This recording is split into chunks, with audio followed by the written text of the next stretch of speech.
नमस्कार, स्वागत है आपका लक्ष्य एक्सप्रेस में। मैं हूं आपके साथ रूबी और आइए करते हैं खबरों की शुरुआत। इस प्रकरण की जो पृष्ठभूमि ये है कि आरिफ मसूद का जो चुनाव है उसको चुनौती दी गई है वहाँ के जो प्रत्याशी थे भाजपा के ध्रुवनारायण सिंह द्वारा। तो उस याचिका को निरस्त करने के लिए उन्होंने एक आवेदन लगाया था जो माननीय उच्च न्यायालय ने पूर्व में निरस्त कर दिया था, जिसके विरुद्ध वो लोग सुप्रीम कोर्ट गए। वहाँ जाकर उन्होंने गलत बयानी करी और ये कहा कि जिन दस्तावेज़ों के आधार पर कर्ज को छुपाने के तथ्य प्रस्तुत किए गए हैं वे फर्जी हैं, कूट रचित हैं। माननीय सर्वोच्च न्यायालय ने उस पूरे प्रकरण को नीचे वापस अग्रेषित भेज दिया था और कहा था कि आप इन तथ्यों का साक्ष्य लिखकर इनके बारे में जानकारी प्राप्त करें कि क्या वास्तव में कूट रचित दस्तावेज हैं अथवा नहीं।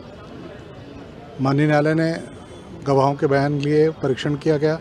उसके बाद आज अंतिम तर्क के लिए नियत था।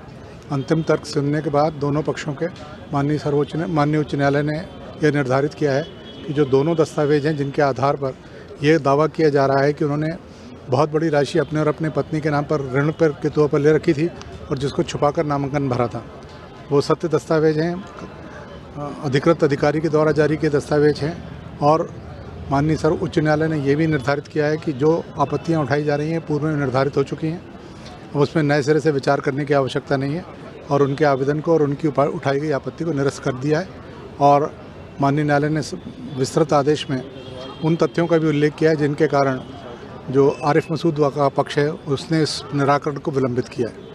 बैंक मैनेजर से भी पूछताछ हुई थी? बैंक मैनेजर से पूछताछ हुई थी। बैंक मैनेजर ने प्रारंभ में तो असत्य कथन करने का प्रयास किया था, परंतु जब उनका माननीय न्यायालय द्वारा और हमारे द्वारा कूट परीक्षण किया गया तो उनको स्वीकार करना पड़ा कि दोनों दस्तावेज उनके द्वारा जारी किए गए हैं, इनमें जो जानकारी दी गई है वो सत्य है, बैंक के अभिलेखों के अनुरूप है और ये दस्तावेज उन्होंने वास्तविक वस्तुस्थिति सुनिश्चित करने के बाद जारी किए।